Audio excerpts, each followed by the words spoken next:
Halo semua, nama saya Daryl Suryadiansyah dan pada kesempatan kali ini kita akan membahas tentang jQuery. Apa itu jQuery? jQuery adalah free-to-use library dari JavaScript yang sangat ringan dan mudah digunakan, sehingga cocok untuk para pemula. jQuery ini adalah salah satu library JavaScript yang paling populer, sehingga sampai saat ini masih digunakan oleh perusahaan-perusahaan besar. jQuery ini pertama kali dikembangkan oleh John Resig di tahun 2006 untuk memudahkan developer dalam menggunakan dan menerapkan JavaScript di website. Library jQuery ini bersifat open source, yang artinya siapa saja dapat berkontribusi dalam pengembangan jQuery.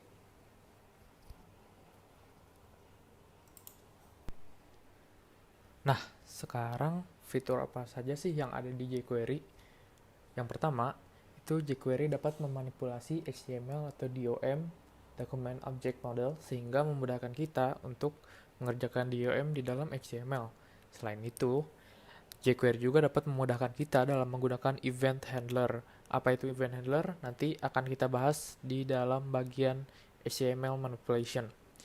Lalu jQuery juga mampu memanipulasi CSS sehingga dapat memudahkan kita dalam membuat user interface yang dinamis. Lalu jQuery juga ada fitur untuk mempermudah penggunaan efek dan animasi. Dalam satu baris kode saja kita sudah dapat mengimplementasikan animasi pada objek yang kita mau. Nah, yang terakhir, jQuery juga dapat mempermudah kita dalam menggunakan AJAX. Apa itu AJAX? AJAX adalah singkatan dari Asynchronous JavaScript and XML HTTP, yang secara singkat fungsinya adalah untuk mengirim dan menerima data di belakang layar tanpa harus merefresh laman website itu. Nah, sekarang bagaimana sih cara menggunakan jQuery? Pada dasarnya, jQuery adalah file JavaScript eksternal yang dikembangkan dengan berbagai macam fungsi untuk mempermudah penggunaan JavaScript. Jadi, kita harus mendownload file eksternal jQuery dan memasukkannya ke dalam struktur HTML. Nah, dalam menggunakan jQuery, ada dua pilihan untuk bagaimana kita akan memasukkan file jQuery ke dalam struktur HTML. Yang pertama adalah dengan cara mendownload file jQuery ke dalam directory project kita, lalu mengaksesnya secara offline, atau dapat dengan menggunakan alamat CDN dari file jQuery yang sudah ada di internet. Jika menggunakan cara ini, kita harus terhubung dengan internet selama proses development, karena kita akan mengambil langsung file jQuery dari server secara online. Nah, untuk menggunakan jQuery secara offline, pertama-tama kita harus masuk ke website jQuery dulu. Websitenya itu jQuery.com. Lalu kita klik download jQuery. Nah, kalau kita lihat, di sini jQuery menyediakan dua pilihan file jQuery. Yang pertama adalah versi production, dan yang kedua adalah versi development. Kedua file tersebut memiliki isi yang sama. Perbedaannya hanya pada ukuran kedua file tersebut, di mana versi kompres ini adalah versi yang sudah masuk ke tahap produksi dan sudah dioptimalkan sehingga ukurannya lebih kecil dan lebih ringan ketika kita mengakses file jQuery di browser kita. Dan yang untuk versi production ini adalah versi yang saya rekomendasikan. Tapi jika kalian ingin mempelajari cara kerja jQuery atau ingin berkontribusi dalam pengembangan jQuery, mungkin versi development adalah versi yang cocok untuk Anda. Satu lagi, jika kalian tidak ingin menggunakan Ajax dan fungsi effects, kalian bisa mendownload jQuery versi slim yang jauh lebih ringan dibandingkan jQuery versi biasa. Dan selanjutnya, jika kalian ingin mengakses file jQuery secara online, kalian dapat menggunakan CDN. Nah, CDN ini kalian dapat menggunakan dari 4 server yang sudah stabil. Di sini ada list dari server jQuery. Yang pertama ada server Google, kedua ada Microsoft, yang ketiga ada CDN.js, dan yang keempat ada JS Deliver. Nah, pada kali ini saya akan menggunakan jQuery versi offline. Nah, cara mendownloadnya ini, kalian klik di download link yang kalian inginkan, klik kanan, save link as, lalu taruh file JavaScript di tempat yang kalian inginkan. Di sini saya taruh ke desktop. Nah, sekarang file jQuery-nya sudah ada di desktop. Sekarang kita masuk ke directory project kita. Nah, di sini saya sudah ada directory project-nya. Kita taruh di mana aja. Di sini saya taruh di file JS-nya. Nah, sekarang kita langsung masuk ke kode editornya. Nah, terus kita scroll ke bagian body paling bawah. Nah, sekarang tinggal kita masukin file jQuery-nya menggunakan text script. Kita masukin file path-nya.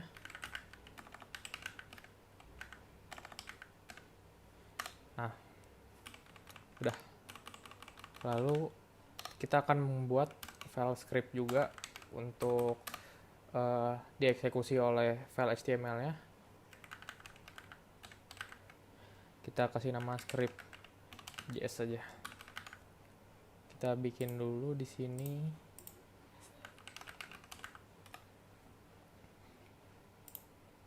Sudah. Nah, sekarang kita bisa langsung masuk ke bagian selanjutnya, yaitu jQuery selectors. Nah, sekarang kita masuk ke bagian jQuery selectors. Pertama-tama kita buka dulu file script.js yang tadi udah kita buat. Lalu di sini kita akan memasukkan satu baris kode yang fungsinya untuk memastikan bahwa file jQuery sudah di-load dengan sempurna. Baris kodenya itu kita ketik $, terus di dalam tanda kurung kita klik document, terus kita kasih method ready titik koma. Nah, di dalam method ready ini kita bakal ngebikin satu fungsi baru. Kita ketik function, terus kita kasih kurung sama kurung kurawal, terus kita enter. Nah, sekali lagi ya, fungsi dari baris kode ini yaitu untuk mengecek apakah file HTML dan file jQuery-nya sudah di-load dengan sempurna. Soalnya kita nggak mau untuk memanipulasi isi dari HTML sebelum HTML-nya itu sudah sempurna. Nah, sekarang kita bakal menggunakan fungsinya itu di dalam dua baris kode ini. Nah, untuk kita ngetes apakah udah benar atau belum, kita coba aja pakai alert tanda kutip hello world.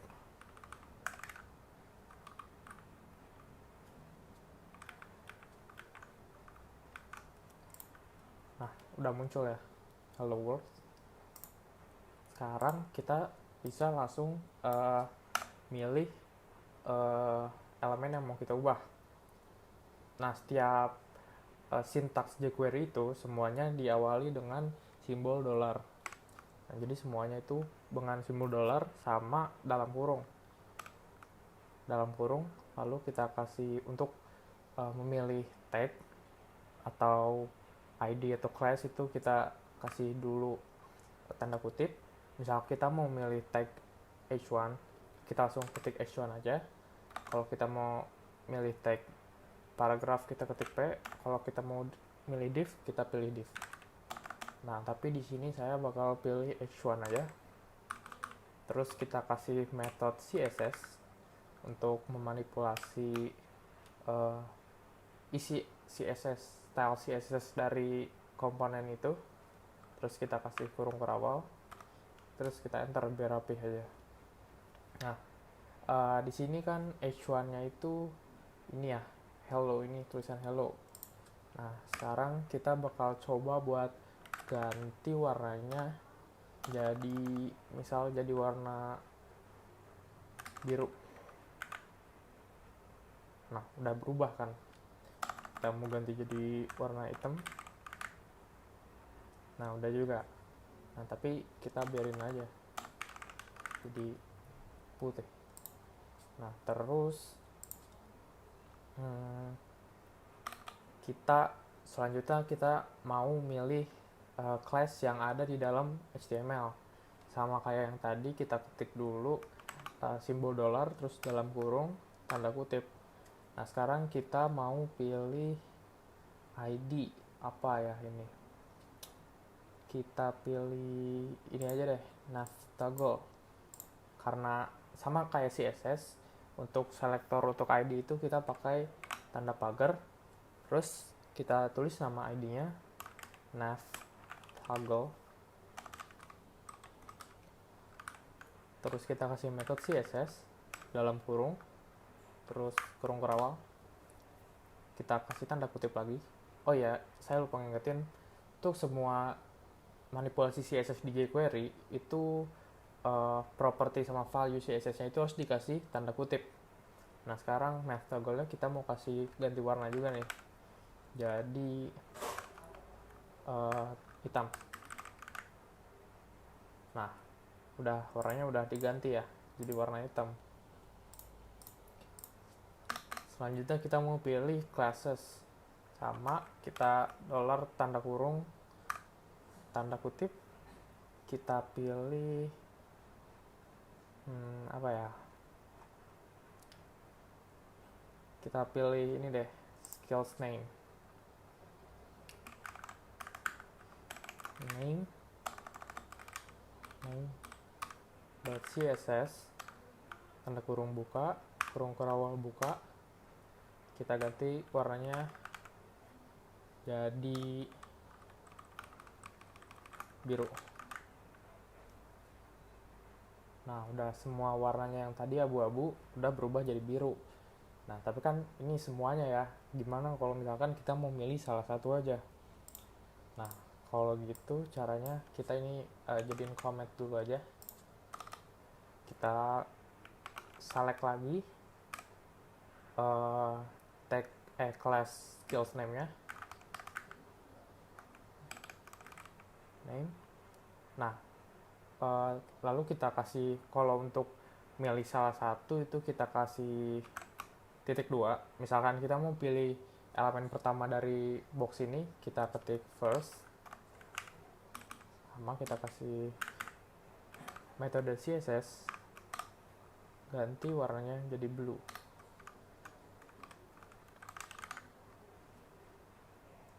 Nah, sekarang yang warnanya keganti cuma elemen pertamanya aja. Nah, untuk memilih elemen terakhirnya, kebalikannya dari first, kita masukkan last. Nah, karena yang terakhir ini Adobe Photoshop, dia yang berubah itu cuma Adobe Photoshop aja, nggak semuanya. Nah, terus kalau gimana caranya kalau kita mau pilih yang di tengah-tengah? Nah, kalau kayak gitu kita masukin metode EQ dalam kurung. Nah, misalkan kita mau pilih JavaScript nih, kita berarti pilih, karena indeks itu dimulai dari angka 0, kita pilih dari HTML itu 0, 1, 2, berarti JavaScript ini ada di indeks kedua. Kita coba save lagi. Nah, sudah berubah JavaScript jadi biru. Oke, cukup. Lanjut kita ke HTML manipulation. Nah, sekarang kita akan membahas tentang event pada jQuery.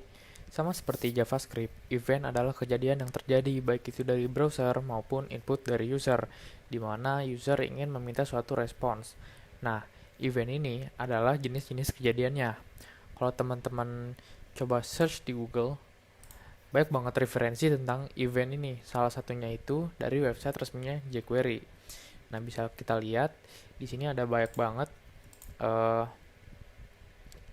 event-eventnya. Salah satunya ada klik, double klik, ataupun ketika user menginputkan sesuatu dari keyboard, dan masih banyak lagi. Nah, sekarang kita bakal coba mulai.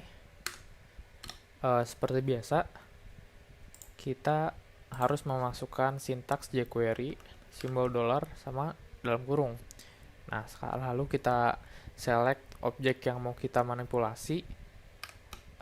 Misalkan kita mau mengubah skills name, terus kita pakai metode klik, dalam kurung. Nah, terus kita buat fungsi kosong di dalam kurung ini pakai function kurung buka, kurung kurawal, buka. Nah, terus kita bisa masukin sintaks-sintaks apa aja yang mau kita gunain di dalam fungsi event klik ini. Jadi setelah kita klik objek itu, maka dia bakal mengeksekusi kode yang kita tulis. Nah, untuk kali ini kita bakal coba buat ganti warnanya. Kita coba select skills name, ganti CSS kurung kurawal, kita ganti warnanya jadi biru. Nah, jadi ketika kita klik elemennya itu, dia berubah jadi warna biru semua. Kita coba lagi. Jika kita klik, tulisannya berubah jadi warna biru semua. Nah, tapi kan gimana kalau misalnya kita cuma pengen ngubah salah satu? Nah, untuk kalau kayak gitu kita bisa memanfaatkan keyword yang namanya this. Nah, jadi tujuannya itu kita ngasih tahu jQuery bahwa yang mau kita ubah itu cuma yang kita klik. Jadi ini gitu. Coba kita klik HTML. Nah, yang berubah cuma HTML. Kita klik JavaScript, yang berubah JavaScript. Kita klik Node.js, yang berubah Node.js. Oke. Sekali lagi, banyak banget event handler yang bisa teman-teman coba. Tapi di sini saya cuma bakal ngasih beberapa. Ada 2 diantaranya lagi, yaitu event mouse lift dan mouse enter. Kita coba ya. Misal kita mau coba di ini ya, di tag h1 nya. Kita select h1, terus mouse lift, mouse enter dulu deh. Mouse enter, function. Nah, terus kita pilih lagi h1 nya. Terus kita ganti warnanya jadi biru. Terus kita bikin lagi yang sama, cuma kita ganti jadi mouse lift. Kita balikin ke warna putih. Oke, kita coba. Nah, coba kita masukin mouse-nya ke H1, berubah jadi warna biru. Kalau kita keluar, jadi warna putih. Jadi, seperti itu ya tentang event handler dan keyword this. Sekarang kita lanjut ke HTML manipulation. Nah, sekarang kita akan belajar tentang get dan set. Nilai HTML-nya atau mengambil, menampilkan, dan mengubah data dari HTML. Untuk implementasinya, kita bakal coba ambil nilai dari input nama, kemudian value-nya kita masukin ke input email. Pertama-tama kita pilih formnya dulu. Karena di sini formnya cuma ada satu, jadi saya langsung pakai selector tag. Kalau di web kalian formnya banyak, kalian bisa coba pilih pakai selector ID. Terus kita pakai method submit. Terus function, di dalamnya kita coba pilih dulu input namanya dengan ID name input. Kita coba file buat ngambil nilai dari form input. Kita coba, terus kita coba masukin ke alert deh.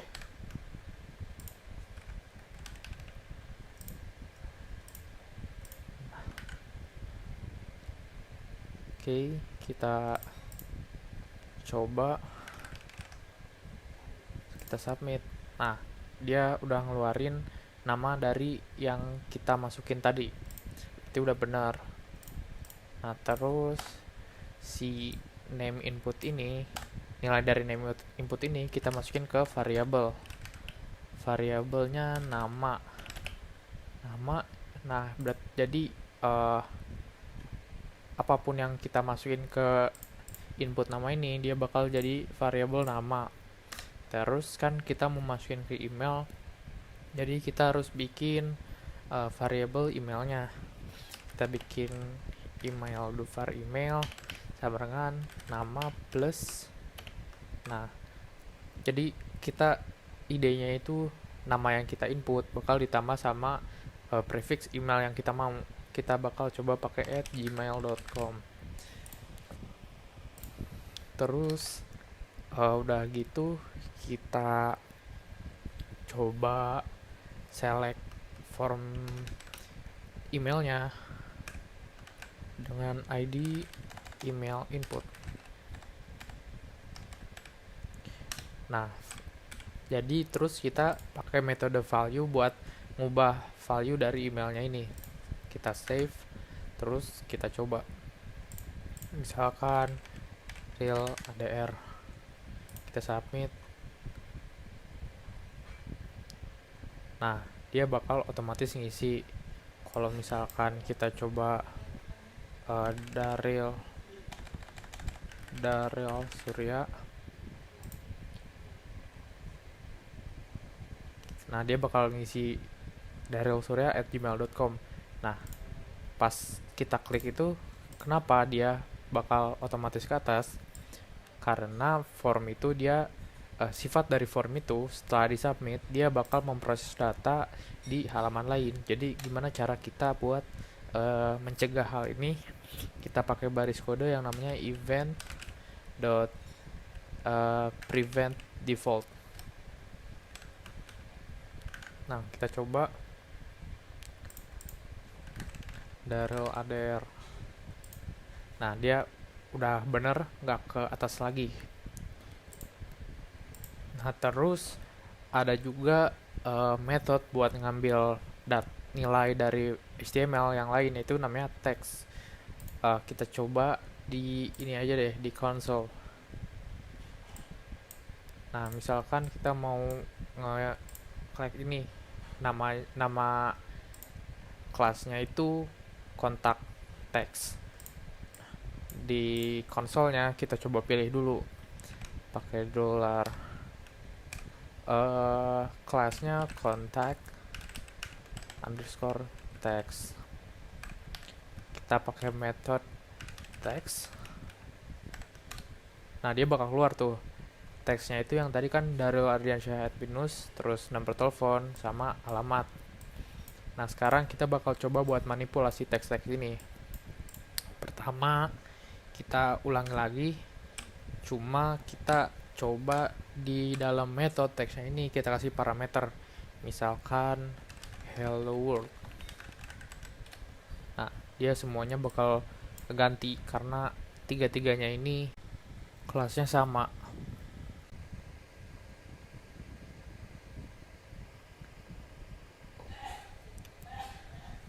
Nah, kita juga bisa ngerubah isi dari HTML kita sesuai yang kita mau. Nah, contohnya aja kita pilih dulu yang tadi kontak teks. Kita pakai metode HTML.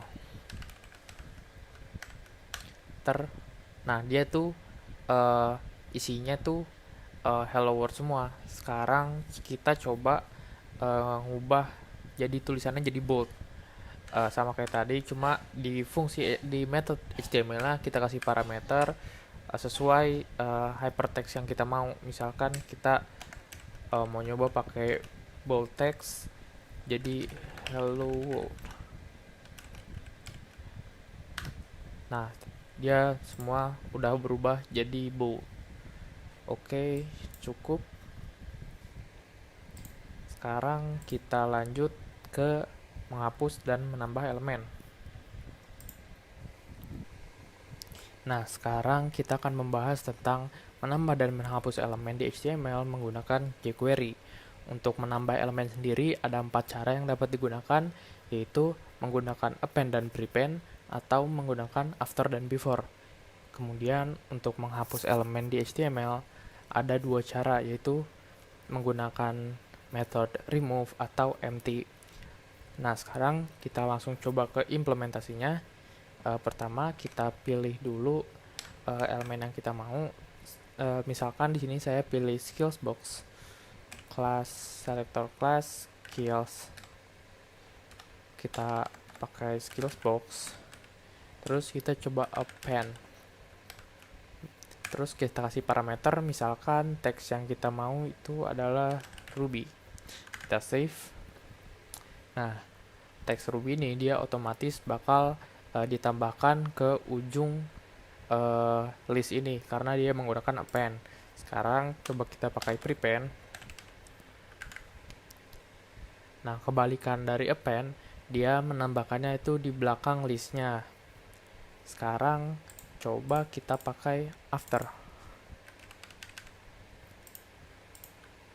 Kita save. Nah, sama seperti append, dia menambah setelah list ini, tapi bedanya kalau after ini dia menambahkannya di luar dari skills box. Coba kita inspect elemen. Nah, jika kita lihat, kalau tadi append dia memasukkannya ke dalam list atau di dalam skills box, sedangkan after ini dia menambahnya di luar skills box. Jadi si teks Ruby ini tidak masuk ke dalam skills box. Coba kita close, terus kita ganti ke before. Nah, sama ya, cuma bedanya dia nambahinnya di belakang gitu. Nah, sekarang kita coba buat menghapus elemen. Sama kayak tadi, kita coba pilih dulu skills box-nya, terus kita remove. Coba kita lihat apa yang terjadi. Kita save. Nah, bisa kita lihat semuanya hilang. Coba kita inspect elemen. Nah, jadi yang dihapus jika menggunakan method remove itu semua yang ada di dalam skills box. Nah, sekarang kita coba lagi menggunakan empty. Apa yang terjadi? Kita save. Nah, sama, mungkin secara kasat mata terlihat sama, tapi sekarang coba kita inspect elemen. Nah, bedanya dengan remove tadi, empty ini dia menghapus hanya konten yang ada di dalam skills box atau skills containernya ini. Jadi div-nya ini tetap ada di dalam file HTML. Oke, selanjutnya kita akan membahas tentang menampilkan dan menyembunyikan elemen. Nah, sekarang kita akan mencoba untuk menampilkan dan menyembunyikan elemen di file HTML. Langsung aja kita coba ke implementasinya. Pertama-tama kita pilih dulu elemen yang mau kita sembunyikan. Misalkan saya ingin menyembunyikan elemen skills name. Kita pilih dulu kelas skills name-nya. Skills name. Kita pakai event handler click. Dalamnya kita kasih function kosong. Terus kita coba pakai keyword this. Terus pakai metode hide. Kita save. Terus kita coba. Nah, seiring kita klik satu-satu tulisannya, dia bakal hilang tulisannya. Tapi dia tuh nggak kehapus, cuma disembunyikan aja. Sekarang kita coba untuk menampilkan teksnya lagi. Kita pilih skill subtitle-nya. Kita klik. Kita bikin function kosong. Terus kita tampilkan skills name-nya.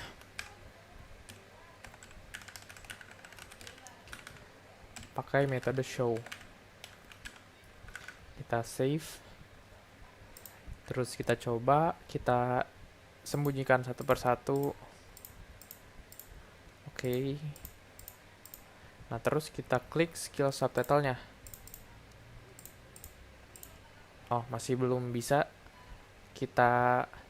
Ternyata ada typo, kita ulangi.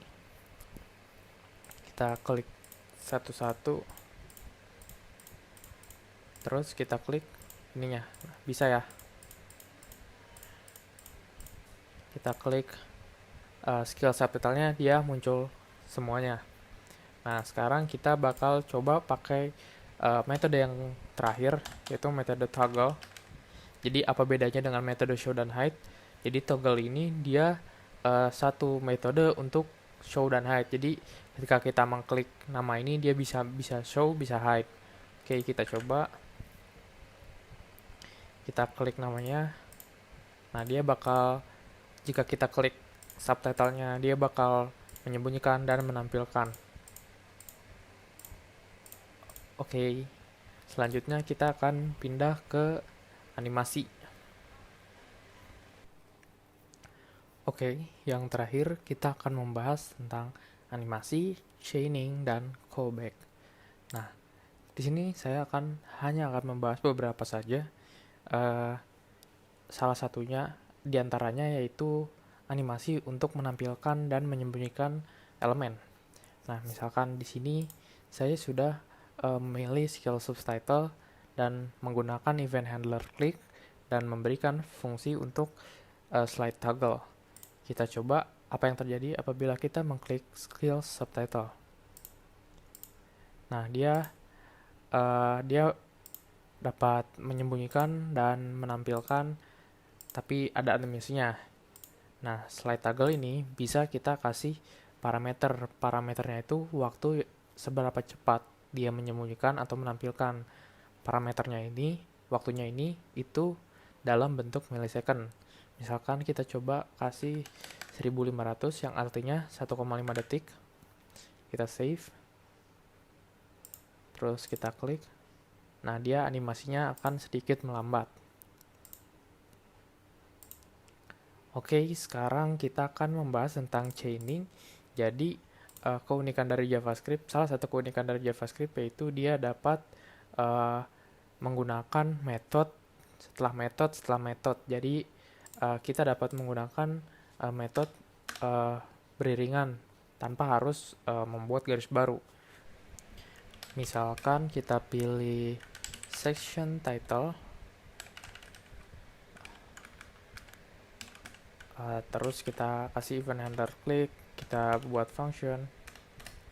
Nah, terus di dalamnya kita buat animasi untuk menyembunyikan skills name atau skills box. Nah, kita pilih dulu skills box-nya. Skills box, kita kasih animasi slide up. Kita kasih parameter waktu 1500 atau 1,5 detik. Lalu kita sambung dengan animasi slide down dengan waktu 1500. Lalu kita kasih animasi juga fade in, fade to. Nah, fade to ini ada dua parameter. Yang pertama itu parameter waktu dan yang kedua adalah parameter opacity. Untuk waktunya kita kasih 1500 dan untuk opacity-nya kita ingin dia fade ke jadi tidak terlihat atau kita kasih 0 aja. Lalu kita buat untuk kembali lagi. Oh, ada yang typo. Kita buat kembali lagi dengan waktu 1,5 detik ke opacity 100%. Coba kita save. Coba kita klik.